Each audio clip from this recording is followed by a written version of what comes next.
This episode contains graphic content that may not be suitable for all ages. Listener discretion is advised. If you or someone you know is struggling or in crisis, help is available. Call or text 988 or chat with someone at 988lifeline.org. Those outside of the US, reach out to someone at your local crisis center or hotline. Please do not suffer in silence.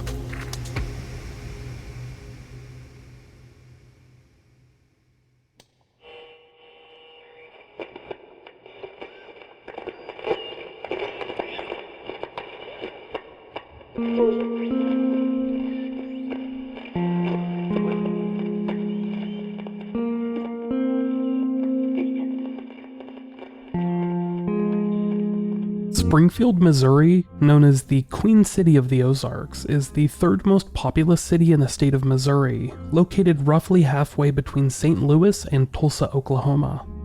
While nearly 500,000 people live in the metro area surrounding Springfield, it is often thought of as a large town, not a city. This is due in no small part to the general aesthetic of Springfield, which more closely resembles a typical American suburb instead of a big city. It is here, in the very middle of America's Bible Belt, that today's episode takes place in the early 1990s, and it is a story that continues to haunt Springfield to this day. Friends and family of 19-year-old Suzanne Streeter and 18-year-old Stacy McCall say it's not like them to just leave and not tell anyone where they're going. She calls and lets me know where she's going to be. She's never missed work. She's a very conscientious young woman. We're questioning everybody at this time, friends, relatives, anyone that has the information, anyone that may have seen them last, neighbors. We've done neighborhood canvas. We're just checking every lead we can at this time. The last time anyone saw Susan Streeter or Stacy McCall was over the weekend at this house in Battlefield. The girls had gathered here with some friends after graduating from Kickapoo High School on Saturday. They left here early Sunday morning. They said they were going to the other girl's house and they were going to be spending the night there, and they'd call me in the morning so we could go to Whitewater. And they never called me in the morning, so I called them, and I called and I got no answer. So I went over there and they weren't there. This is the story of the Springfield Three.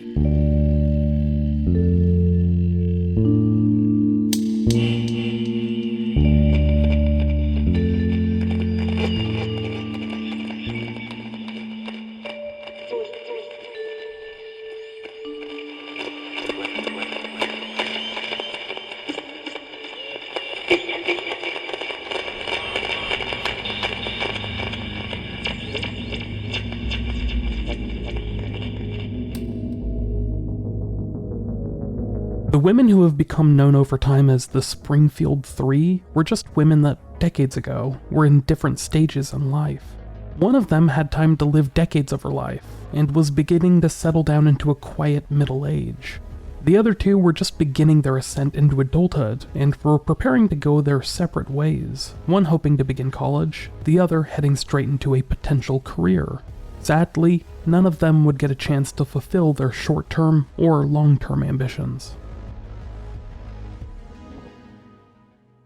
Sherrill Elizabeth Levitt, born Sherrill Elizabeth Williams on November 1st, 1944, would spend most of her youth in the area surrounding Seattle, Washington.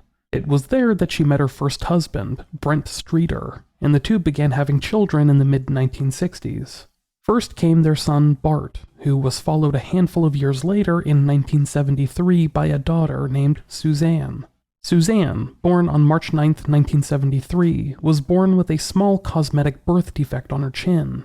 Sherrill's marriage with Brent had already been circling the drain for a while before Suzanne's birth, but afterward, Brent would apparently float the idea of them getting divorced but continue to live together, so that Sherrill could collect welfare and afford medical care for Suzanne. Sherrill almost immediately divorced Brent and kicked him out of their home, working hard to put a roof over her and her children's head in the years to come. In 1980, Sherrill relocated with her two kids out to Springfield, Missouri, where she struggled for a time.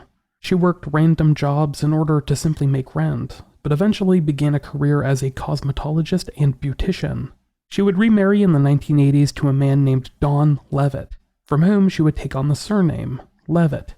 Dawn Levitt already had a daughter named Melinda, who was about the same age as Sherrill's son, Bart, and the family would live together peacefully for a number of years. In 1989, however, Sherrill and Dawn divorced. Based on numerous reports, it seems like the financial strain of a failed business by Dawn had been the major impetus for their split, but it seems to have been a pretty amicable one. Afterwards, Sherrill seems to have given up on dating in general, choosing not to see anyone in the years that followed. A friend would later claim that Sherrill had a hermit side to her. In 1992, 47-year-old Sherrill Levitt was working as a cosmetologist at New Attitudes Hair Salon in Springfield, where she had more than 250 clients. That year, she purchased a small home along the 1700 block of East Delmar Street in Springfield, and she moved in with her daughter, Suzanne. Sherrill would spend most of her free time that spring either renovating or decorating the home, not only the inside but the outside. Already known for keeping a tidy and clean home, Sherrill loved spending her time making small improvements here and there, and she seemed to enjoy the work. When not spending time working or fixing up her new home, Sherrill could be seen alongside her daughter, Suzanne. Suzanne Elizabeth Streeter, better known as Suzie, was born in March of 1973. While she was born in the Seattle area and spent her first 6 years there, she would move with her mother and brother to Springfield, Missouri in 1980. Having never really known her father, Suzie grew up to be incredibly close with her mother, Sherrill. For most of Suzie's life, the two were inseparable, to the point where, unlike other kids her age, Suzie would often cancel plans with friends so that she could be with her mother. She had no real relationship with her father at all, and wouldn't have much of a relationship with her stepfather, Don Levitt, after he and Suzie's mom divorced in 1989. Yet Suzie's friends say that she never really talked about the divorces at all, but that's not to say it didn't affect her. In Springfield, Suzie would attend Kickapoo High School, and she seemed to struggle with certain aspects of her studies there. In particular, reading. Those that knew her well say that she was dyslexic and she had trouble shaping letters into cohesive words. Beyond that, she also seems to have had trouble adapting to the natural hierarchy of high school, which can often be overwhelming or intimidating to even the most emotionally strong teenagers. Janet Bussell Oliveris, a family friend that lived with Sherrill and Suzanne for a period of time, later said about Suzie, "She was a very sensitive girl. She felt like she wasn't part of the in crowd, like she didn't have enough friends." Having fallen in with a bit of a tougher crowd for a bit in high school, Suzie seems to have really gotten her head on straight the final year as graduation approached. In addition to attending school, she worked at a movie theater and had her sights set on following her mother into the cosmetology field. In her free time, she loved to go bowling, watch movies, and of course, gossip about boys with her friends, among whom was a longtime friend named Stacy McCall. Born on April 23, 1974, Stacy Kathleen McCall was the youngest of 3 daughters born to her parents, Stuart and Janice McCall. Described by her mother Janice as a daddy's girl, Stacy was also described as a giggly girl that often took a while to get the jokes that her family loved to throw around, earning her the nickname that everyone with the name Stacy undoubtedly gets at some point in time, Spacey Stacy. Always close with her family, Stacy had become close with Suzanne Streeter when the pair were just in 2nd grade. Since then, they had gone through various stages of being involved in each other's lives, but they had always been friends, and months before high school graduation in 1992, they'd started to become closer than ever. While attending Kickapoo High School, Stacy also worked as a secretary/receptionist for Springfield Gymnastics, and she was preparing to attend Southwest Missouri State University in the latter half of 1992. Yet, she wasn't without hardship. Stacy had often suffered from debilitating migraines, which required medication to subside. However, Stacy had refused to let the migraines deter her from doing what she needed to get done, whether it be her homework or her work. June 6, 1992 was high school graduation day for both Suzie Streeter and Stacy McCall, who graduated from Kickapoo High School that Saturday. The ceremony itself took place at Missouri State University in Springfield at the Hammond Student Center, which was large enough to house the graduating student body and their families. Sherrill Levitt was in attendance, watching her daughter walk across the stage and pick up her diploma, as were Stuart and Janice McCall. After the ceremony came the onslaught of parties involving varying groups of family members and friends of the graduates, who were all excited to have put aside the final chapter of childhood. Seen almost as a coming-of-age ritual in America, high school graduation marked the end of one era and the beginning of another.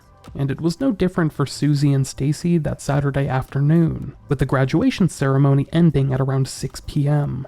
Having been invited out for dinner, Sherrill Levitt and Suzie Streeter decided to instead remain behind at home, enjoying a takeout pizza and each other's company. But Suzie still made plans to go out with her friends later that evening, heading out to a graduation party shortly thereafter. That evening, both Suzie Streeter and Stacy McCall planned to hit up some graduation parties and then road trip with some friends to the nearby town of Branson, where they planned to stay at a hotel that night. The following morning, they hoped to get an early start and spend all day at a water/amusement park called Whitewater. Those plans would change throughout the night, however. Suzie Streeter and Stacy McCall, each driving their own vehicles, arrived at friend Janelle Kirby's home in Battlefield, Missouri, a small town about 10 miles southwest of Springfield. Janelle Kirby was a friend that both Suzie and Stacy had known since early childhood. Stacy had been friends with Janelle since preschool, and Suzie had known her since second grade or so. While the three had gone through their ups and downs over the years, spending various times with different friend groups, they had always ended up back with each other. Those three, along with another friend, Adina Ruthroff, had been very close friends throughout high school, and they were excited to finally celebrate the accomplishment of graduating. Even though they had a large number of family friends visiting that night, Janelle's mother, Kathy, offered to make up a bed and let Suzie and Stacy crash there if they felt like it. Suzie and Stacy both arrived at Janelle's home at around 8 to 8:30 p.m., and a short time later, all of the girls would walk from Janelle's home to another birthday/graduation party nearby, leaving behind their vehicles at Janelle's home. Over the next few hours, they would be seen at a couple of different graduation parties, including one at the home of Michelle Elder, another friend of Stacy's that she had fallen out of touch with recently. That night, Stacy and Michelle talked about rekindling their friendship, and they made plans for the following evening, Sunday night. At some point, the girls also changed their plans for that night, deciding not to drive out to Branson, which would have been a roughly 45-minute drive. Instead, they decided to stay out late near Springfield with their friends, and then simply head out early the following morning. Stacy called her parents at home to let them know about the change in plans, telling them that she planned to stay at Janelle's home that night. At around 1:45 a.m. on June 7th, the party at Michelle Elder's was broken up, and the girls began heading back to Janelle Kirby's home in Battlefield. They had shifted plans to stay there for the night, but now Suzie and Stacy, not wanting to impose, decided to just head back to Suzie's home in Springfield. It wasn't too far away, and she just had a new waterbed delivered, which she wanted the chance to show off for at least one of her friends. Before they left Janelle Kirby's home, the girls all cemented their plans for the following morning. They planned to wake up early and meet up again at Janelle's home, then head out to Branson to spend the day at Whitewater. With it expected to be a warm day, they looked forward for the chance to lap up the sun, for the first time as high school graduates. In their eyes, as adults. Suzie and Stacy each started to get into their vehicles to leave, with Suzie telling Stacy to follow me to my house. Stacy responded, "Okay, I will." Suzie got into her Ford Escort, and Stacy followed behind her in her Toyota Corolla, leaving Janelle Kirby's home at around 2:15 a.m. That was the last time either of them would be seen alive.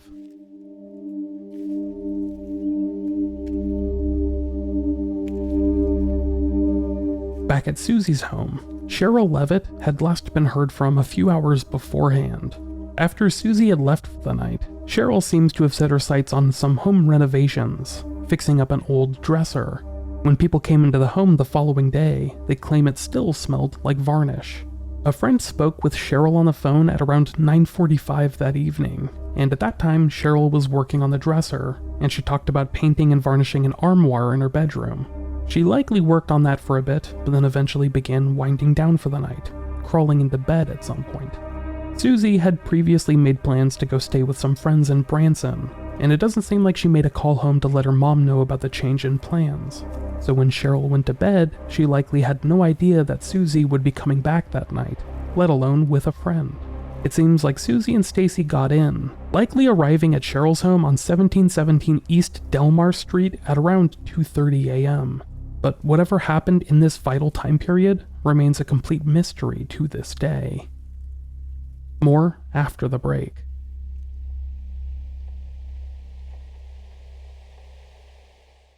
The following morning, Sunday, June 7th, 1992, Janelle Kirby and her boyfriend, Mike Henson, waited for the other two girls to arrive at her home.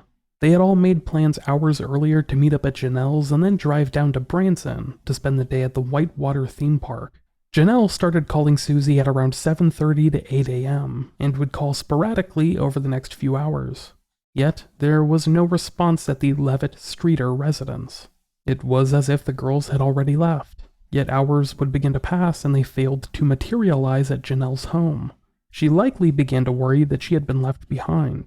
Janelle would reach out to other friends to see if they had heard from either Stacy or Suzie, including Adina Rothroff, the fourth member of their close-knit friend group.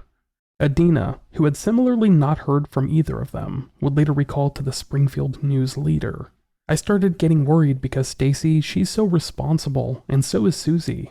I know they wouldn't just take off without telling us they weren't going to Whitewater." After waiting a while, Janelle and her boyfriend decided to head out to Suzie's home to check in on her. They arrived at the home along East Delmar Street at around noon that Sunday, and were surprised to find the vehicles of all three women, Sherrill Levitt, Suzie Streeter, and Stacy McCall, parked in the driveway. Sherrill's blue Corsica was parked in the carport on the side of the home, per usual, and Suzie's red Ford Escort was parked in the curved driveway, with Stacy's Toyota Corolla parked right behind her. Suzie and Stacy's vehicles were not pulled all the way forward, however, something that later planted a seed of doubt in the minds of many. Walking up to the front door, Janelle Kirby and Mike Henson were surprised to find that a glass lampshade, which had once covered the porch light, had been broken. The light itself was fine. In fact, it was still on, even though the early summer sun was beaming down from the middle of the sky. But the glass bulb around it had been broken. Shattered glass left on the front porch. Because Janelle was barefoot at the time, Mike would sweep up the broken glass, dumping it in the garbage can. At the front door, Janelle and Mike knocked and tried to stir up some kind of presence inside, but there was no response. Despite the vehicles still parked in the driveway, it seemed like no one was home.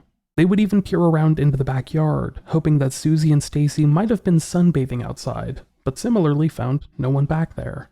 Rounding back to the front door, Janelle and Mike were surprised to find that the door itself was unlocked. They'd briefly enter, finding no evidence that any of the women, Suzie, Stacy, or Sherrill, were inside. However, they did encounter Sherrill and Suzie's dog, a Yorkshire Terrier named Cinnamon, who appeared to be agitated. While they were inside, the phone would begin ringing. Answering it in the hopes that it might be one of their friends, Janelle was surprised to hear a strange and disturbing voice on the other end, who she claimed began making several sexual innuendos. She would hang up, but immediately receive another similar call that was identical to the first, with Janelle later describing the caller as sounding teenish. Janelle remembered Suzie complaining about similar prank calls that she and her mother had been receiving since they moved into the home just a couple of months prior, so at the time she thought little of it. Unable to find any trace of the missing women, Janelle Kirby and Mike Henson would end up looking around for Suzie and Stacy for a bit longer, trying to track them down at a nearby sub shop, and then dropping by the home once again. Because so much time had been spent trying to track down the pair, they no longer wanted to make the drive out to Branson that day, instead settling on a different, smaller water park called Hydroslide, located there in Springfield. Throughout June 7th, Janice McCall tried to locate her 18-year-old daughter, Stacy. Janice learned early that Sunday that Stacy had not spent the night at Janelle Kirby's as she had previously claimed she would. However, after calling Janelle's home and speaking with her family, she had discovered that Stacy had gone to stay the night at her other friend's house, Suzie's. Throughout the day, Janice would leave behind several voicemails at the home of Sherrill Levitt and Suzanne Streeter, growing more upset with each iteration. Yet she had no real reason to get concerned, at least not yet.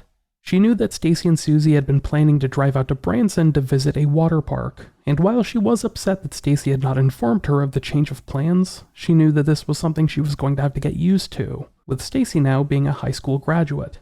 But later that day, word would get around that Janelle Kirby and some others had been trying to locate Stacy and Suzie, having dropped by Sherrill Levitt's home in an attempt to find the pair.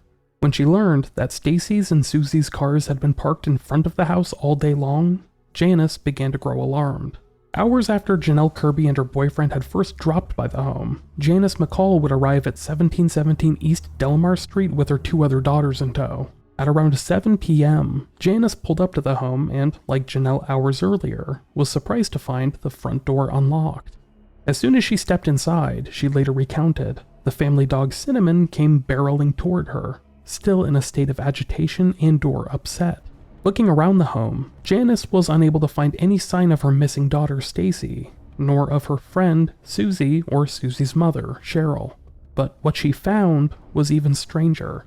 The purses of all 3 women were on Suzie's bedroom floor, near the bottom of a set of stairs. They were stacked next to each other, and seemed to have been untouched. Nothing inside the purses seemed to be missing, including an $800 cash deposit that Sherrill Levitt had received from work the day prior. Their keys, jewelry, ID cards, money, you name it. It was all still there. Inside the bedroom, Janice also discovered her daughter's clothes from the night before, neatly folded in a small stack, along with Stacy's swimsuit. As far as she knew, those were the only clothes that Stacy had, and she would not have fit in any of Suzie's clothing. So her clothes being left behind like this made her more concerned than she had been previously. The light inside Suzie's room was off and the blinds were open, but the TV was on, playing Snow by the time Janice and the others arrived. The bed looked slept in. It almost appeared as if Suzie and Stacy had fallen asleep while watching a movie and simply forgot to turn off the TV afterward. Not too far away from the missing women's purses were Sherrill and Suzie's cigarettes, which was very unlike them. Sherrill in particular was an avid chain smoker, and Suzie had developed a similar habit. So them leaving behind their cigarettes, more than anything, was enough to make it seem like something had happened to them. An unfinished can of Coke sat beside the cigarettes, seemingly abandoned just partway through. Feeling that things had become too unusual to ignore, Janice McCall walked out into the living room and dialed the non-emergency line for the Springfield police, reporting her daughter and the other 2 women missing that evening. After placing the call, she decided to check the answering machine, hoping that in doing so, she may hear a message left behind by one of the missing women. What she heard, however, was one of the most intriguing elements of this story, a strange message, the details of which remain clouded in mystery decades later. Police would express interest in the voicemail, believing that it may have contained a clue pertaining to the disappearance of the 3 women, and that it was not connected to the prank calls that Janelle Kirby had received from the same phone earlier that day. Unfortunately, it is believed that police would never get the chance to hear this message. After it played for Janice McCall, rumors persist that the message itself was either automatically or accidentally deleted. But considering the scant amount of evidence in this case, it's possible that this is just one element that investigators have chosen to withhold.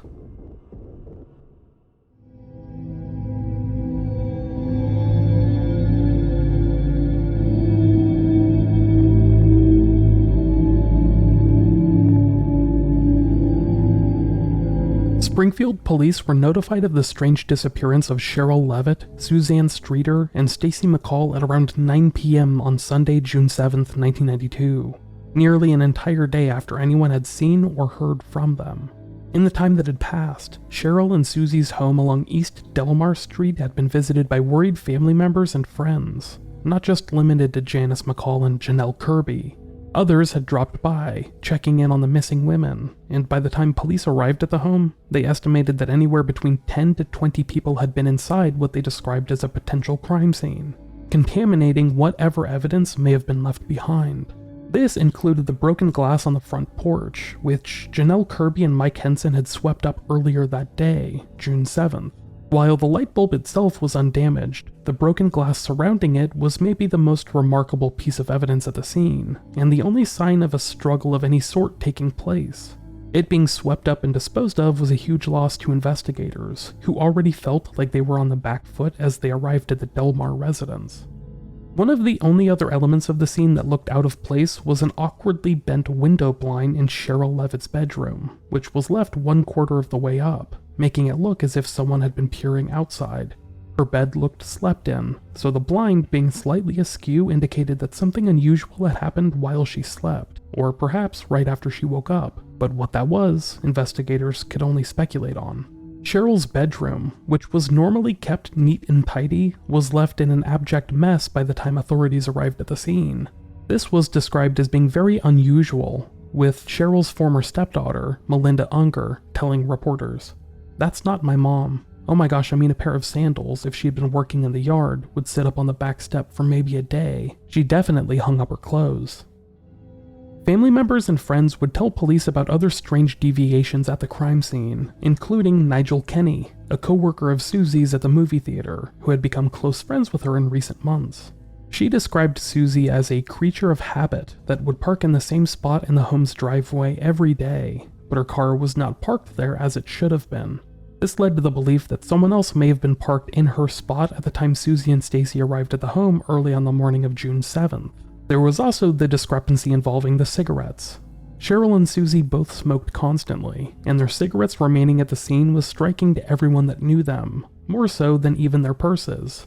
Even if they had planned on stepping out for less than an hour, they likely would have taken their cigarettes and lighters with them. Officer Rick Bookout, the first police officer to arrive at the scene, later remarked, "She'd leave her house without a lot of things, but a smoker wouldn't leave without her cigarettes and lighter. I'm thinking, yeah, this probably isn't a good situation."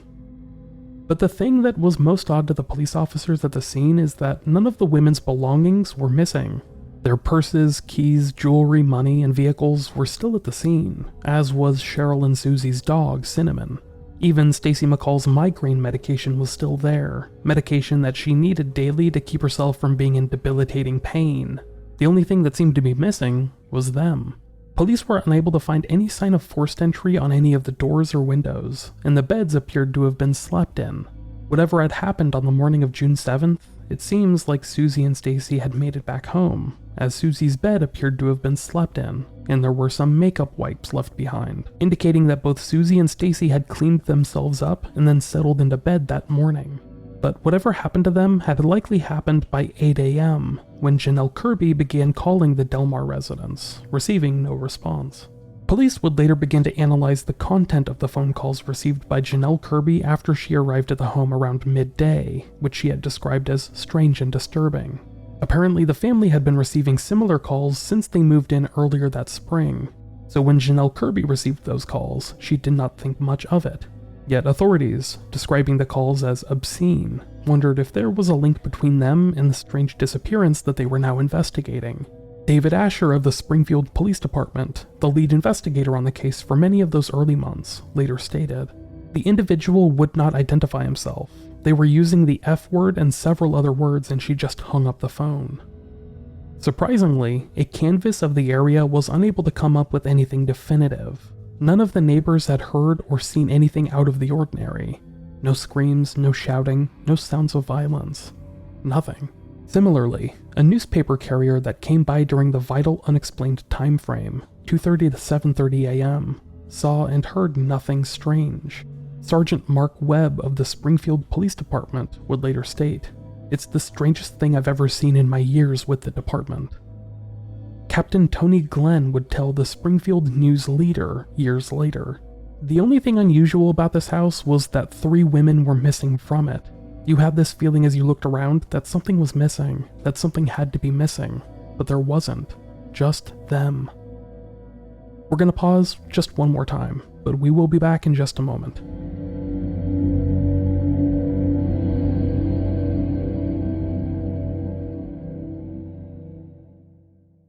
In the days to come, family members and friends remained hopeful that the missing trio would turn up, but predictably, that didn't happen.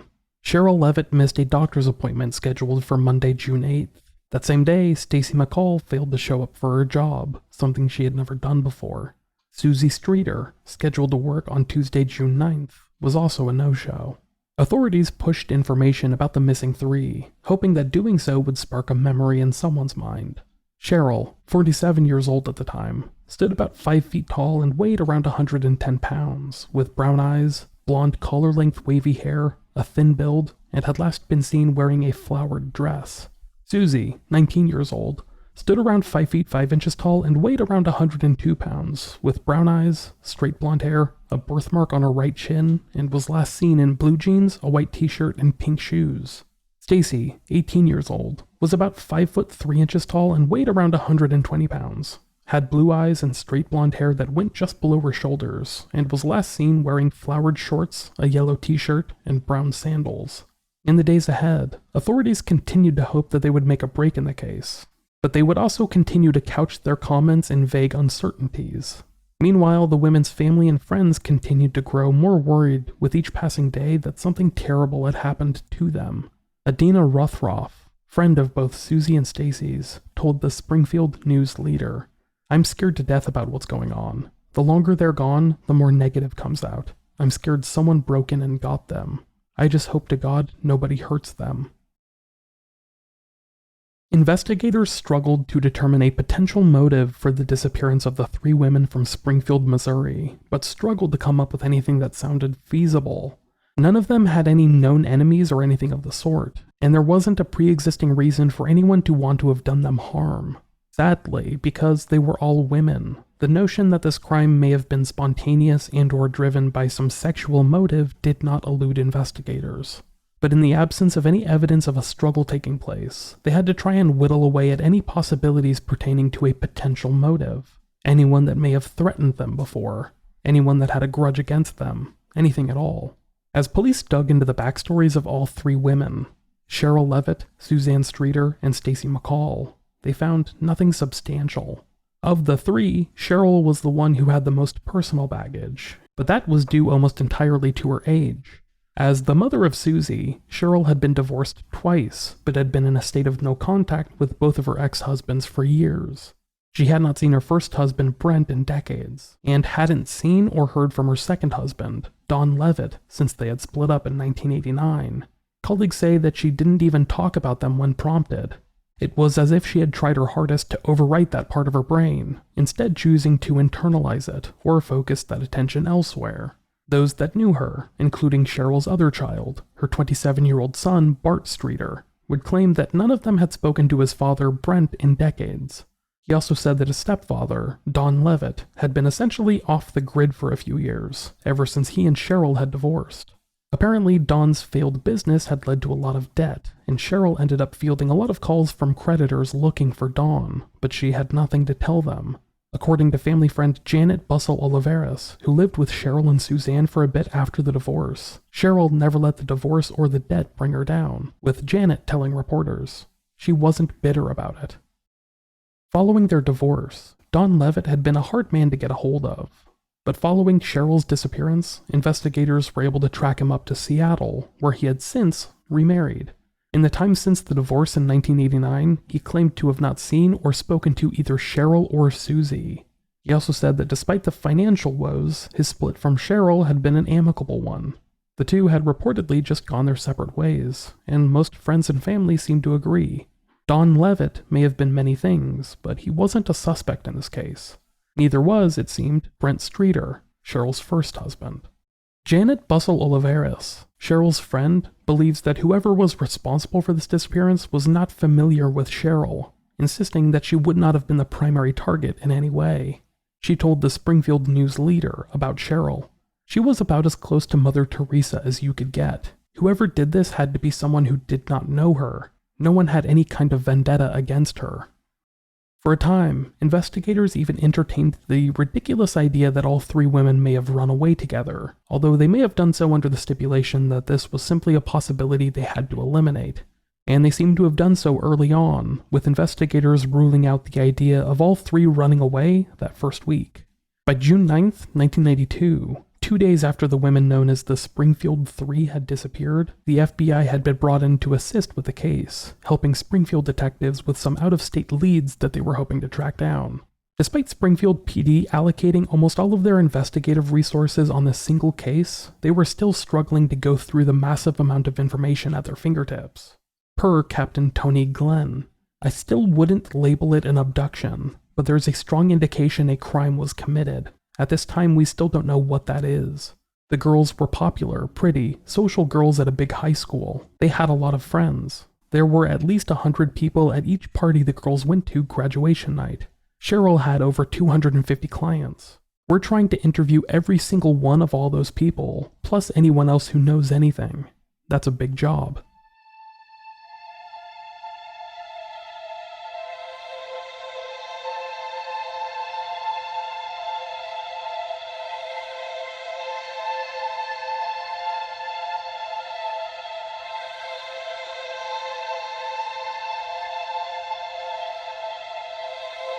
As the case began approaching the middle of the following week, investigators confirmed that they were in touch with at least 3 suspects, who were in the process of either being questioned or re-questioned. This included Suzie's brother and Sherrill's son, Bart Streeter, as well as 2 of Suzie's ex-boyfriends, but more on them later. Police had also gone through a long list of clients from Sherrill's hair salon, as well as a guest list of the parties that Suzie and Stacy had gone to hours before their disappearance.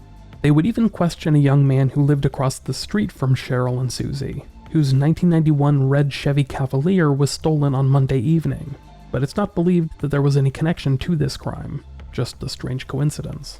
Meanwhile, federal investigators were helping police expand the case outside of the immediate area, trying to locate out-of-state family members or friends and question them. The FBI's involvement also allowed investigators access to tools like psychological profiling, which they hoped would help them narrow in their potential suspect pool. Springfield police would even begin corresponding with psychics, though as noted by lead investigator David Asher, they had never really helped solve a case before, but in his words, "I keep hoping for a first time." Police received hundreds of tips about this case from all over the country, pointing investigators towards possible persons of interest or even potential sightings of the 3 women.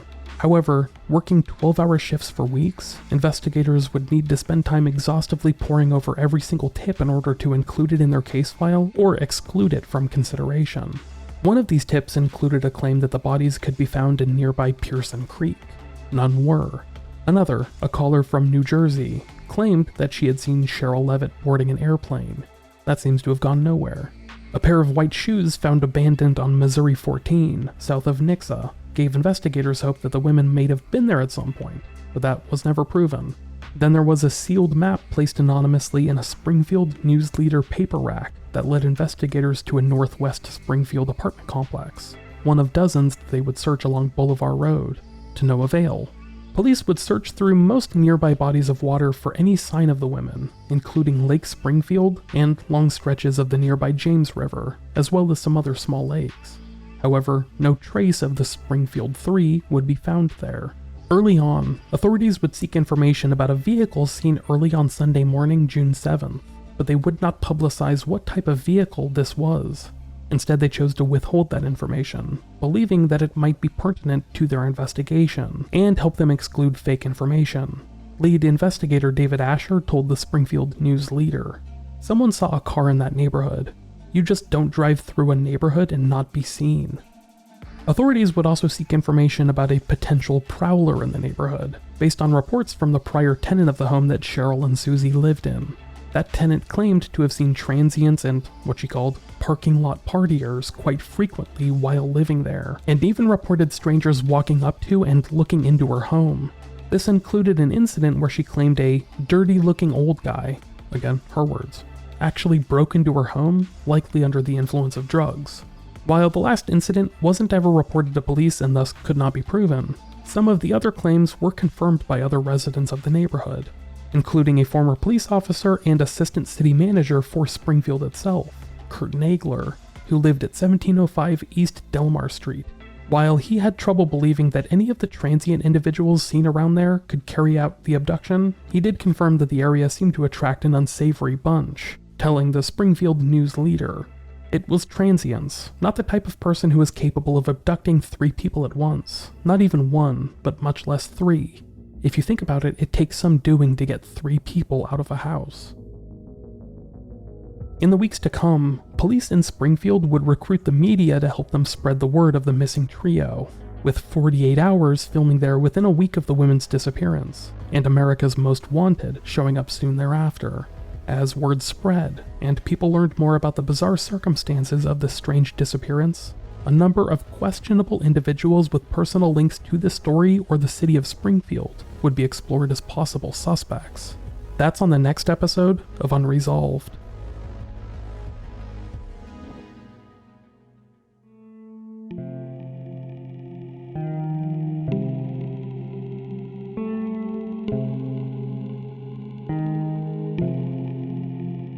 Thanks for listening, everyone. I'm going to keep these end credits brief today, mainly because I did not plan on splitting up this story into multiple parts, but it was becoming too huge of an episode and too ungainly for me to take on in a single week, so I'm going to be splitting this up into what seems like 3 parts. So far. That may change as I continue work on part 2 and determine what material may need to be moved around and how, but stay tuned for next week. Until then, I have been your host, Micheal Whelan. To learn more about this podcast, check out the website at unresolved.me. Visit the Patreon at patreon.com/unresolvedpod, or on Instagram at unresolvedpod. And yeah, that's it. Stay healthy, stay safe, and I will talk to you all later.